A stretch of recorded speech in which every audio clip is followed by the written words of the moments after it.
everyone, I hope you're all doing well. So, isekais. I'm sure many of you have heard of the popular genre before, in which a protagonist is transported to another world, such as a fantasy world, virtual world, or a parallel universe, and the result is typically either a harrowing adventure or a hilarious escapade. I, personally, am a massive fan of the latter. I love watching characters humorously stumble through their setting, trying to find their footing in this bizarre new location. Now, if any of you have been watching my channel for a little bit, you may also know that I am a massive fan of otome games. You give me a situation where you play as a beautiful young maiden with the chance to romance a handful of eligible, handsomely drawn bachelors. Sign me up, baby! I don't know, there's just something very satisfying about being able to just sit down and immerse yourself in a fictional world where you can forget about your daily life. Forget about the chores that you'll inevitably have to do. Forget about the job that makes you wish you never became an adult. Forget about the rent you have to pay. Forget about how the price of groceries has gone up immensely since last year. Forget about... I'm getting off topic here. Was this my cry for help?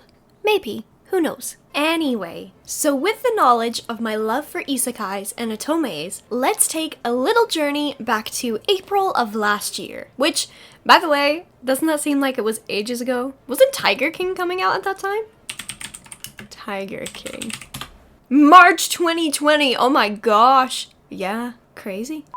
One day, I was looking for a new anime to watch, and I just happened to stumble across My Next Life as a Villainess, All Routes Lead to Doom. If you haven't heard of this anime, it's about an otaku high school girl who has an obsession with otome games. Unfortunately for her, she passes away, only to be actually isekai'd into her favorite otome game. The catch, however, she's been reincarnated into the villain of the popular otome, with her fate destined to either end in being exiled or murdered.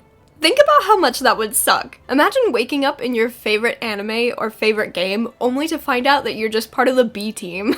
That's like waking up in Wall Maria only to find out that you're Aaron's mom. Bummer.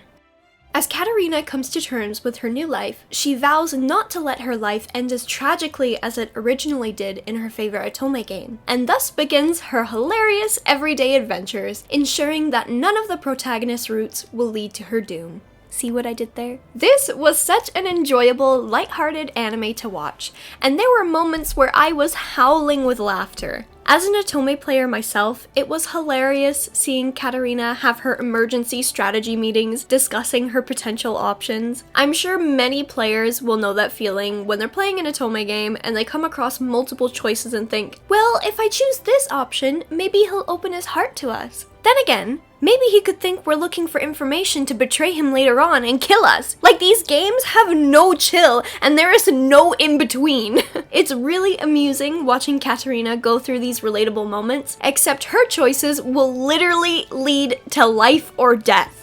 Now, while I enjoyed my time watching this anime, when I finished it, I felt hollow inside. This anime introduced me into such a specific subgenre that it left me craving more. And in my quest for a story with even the slightest bit of similarity, I fell down the rabbit hole that is isekai manhwas. And let me tell you guys, this place is a gold mine. Now, let me backtrack a little bit because I may be getting ahead of myself here. Some of you might be wondering, what is a manhwa? So let's cover this before we move any further. Manhwas are a general Korean term for comics. In simple layman's terms, where in Japan they have manga, in America they have comics, and in Korea they have manhwas. Recently, I've fallen down the rabbit hole of manhwas, and there is no going back for me. Not that I mind. And I'm here today to share with you guys my 5 current favorite isekais. Now, each of these stories follow the standard premise of a modern female lead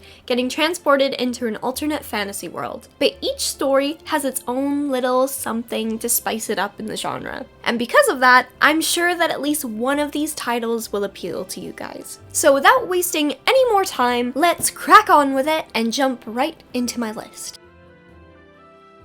First on this list is probably one of the most popular titles, and that is Dr. Elise The Lady with the Lamp. This story centers around Dr. Song, a highly skilled doctor in present day. However, Song can recall her previous life as a girl named Elise. Yes, ladies and gents, this woman was reincarnated. Side note here, but don't you guys think reincarnation would be kinda cool? And being able to remember your past life? I mean, I guess it would probably depend on what happened in your previous life. Like if I used to be a peasant during the Renaissance era, then you know what? I'm good not remembering. It's bad enough that I'm pretty much a peasant in present day. Another thing while I'm at it, did you guys ever hear the saying that where your birthmark is located, that's where you died? Like if you got a birthmark on your neck, it means you would have received an injury in that spot that killed you? No? Just me? I remember someone telling me this when I was a kid, and I had a breakdown because I have no birthmark. I remember searching my entire body from head to toe, and when I couldn't find anything, I ran up to my mom like, "Mom, I'm fresh! This is my first life!" She must have been so confused.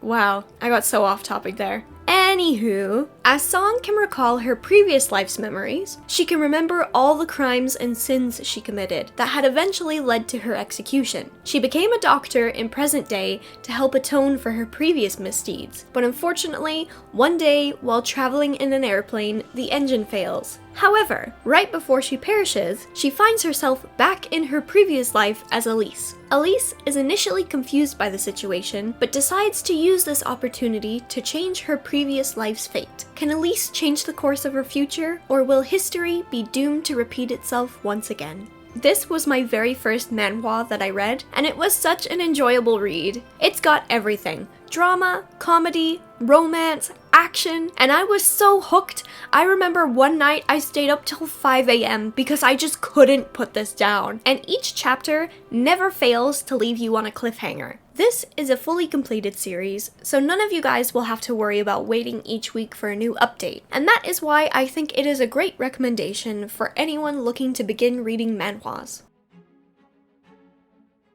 The next story on this list is The Reason Raeliana Ended Up at the Duke's Mansion. This story follows Park Eun-ha, a girl who is currently in a sullen mood due to her low college entrance exam marks. One night, she's getting some fresh air on the rooftop of her library when she's approached by a stranger and is pushed off the roof. Instead of passing away, however, she finds herself transported into a novel as Raeliana Macmillan, a side character helped to aid plot development. The catch though? Raeliana is in fact very swiftly murdered in the story. Desperate to change her outcome, she devises a plan to convince the male protagonist, Duke Noah, to become her temporary fiancé for 6 months. Although he's agreed to her proposition, not everything goes according to Raeliana's plan, and she soon discovers that even though she's read this novel, that doesn't mean she knows the entire story.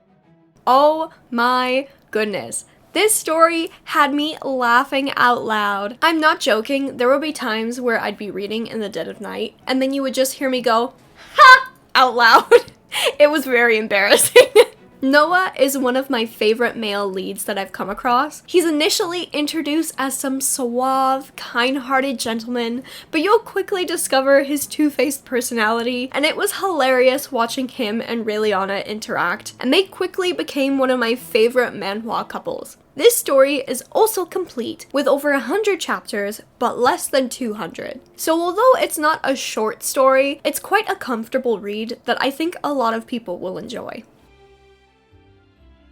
Next up is This Villainess Wants a Divorce. This story is about a girl who is sucked into a fantasy novel she was reading, and she has become the male protagonist's wife, Cornelia Easter. The problem with that is that Cornelia is known for committing evil deeds under the prince's name and spending his fortune that would ultimately end in her execution. As our female lead realizes the situation she's been dropped into, she decides that her best course of action is to befriend her arranged husband and divorce peacefully. But as the novel doesn't follow as originally written, neither does Cornelia's plans, and she'll quickly discover that getting the divorce that she always wanted won't be as easy as she thought. I have 2 words for you guys: soft boy. This blushing beauty is so adorable. I just want to pinch his cheeks like the little old soul grandma that I am. Just look at him. This story is a very, very cute read, and it never fails to put a smile on my face. So if you guys are searching for a cute, wholesome manhwa, then look no further. This story also has a lot of women empowerment, as one character strives to become the head of her family. And you know what? I'm here for it. This woman effortlessly exudes confidence and independence while looking like a Victorian-era goddess. That alone should be enough reason to read this.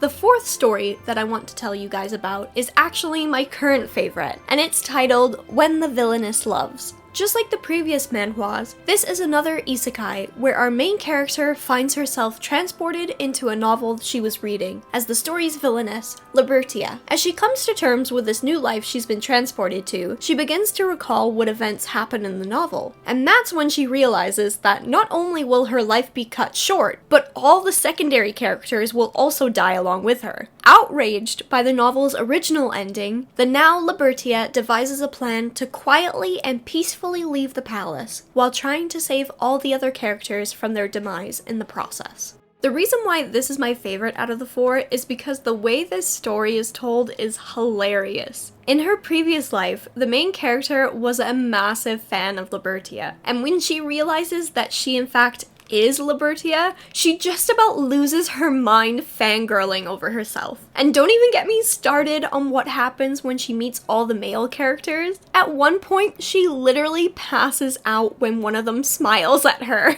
Her character is written like any other fan if they were transported into their favorite novel, and you'll be left laughing at how relatable she is. Another thing that I want to note in this manhwa is the beautiful artwork. Manhwas are usually colored, which is a nice change from my usual mangas that I read, but this manhwa is absolutely stunning. Libertia is such a beautifully drawn character, and I love the attention to detail they put in every outfit she wears. And it's not just limited to Libertia, it's every character in this novel. From delicate Kane to dashing Eugene, and they've even got this one guy looking like a freaking baby JoJo character.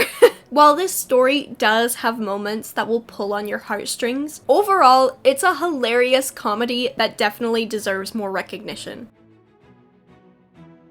And finally, I can't end this list without discussing the manga that started my love for this genre, and that is My Next Life as a Villainess, All Routes Lead to Doom. If you loved the anime, then you'll definitely like the manga. Now, this story was actually created as a light novel that was later adapted into a manga, so you guys can take your pick, whatever you prefer. Light novel or manga. Different strokes for different folks. I'm currently reading the mangas as I patiently wait for season 2 of the anime to come out, and you can bet your bottom that I'll be watching it as soon as it airs. July 3rd, folks. Now, some of you guys might be thinking, Natalie, where can I get my hands on these titles? Excellent question! Now, while there aren't any physical copies, there's actually a couple of apps that I personally like to use, like TappyTune, Tapas, and Manta. Now, I will warn you guys beforehand that most of these apps are a subscription service, which will require payment, but most of them are at a relatively decent price, and they tend to have frequent sales, so definitely be on the lookout for those deals.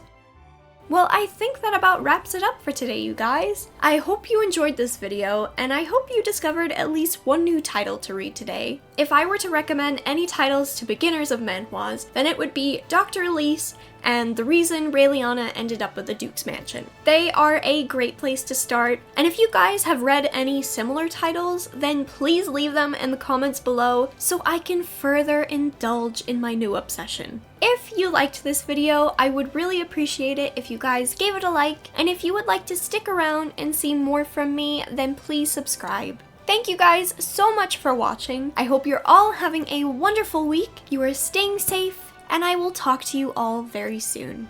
Bye!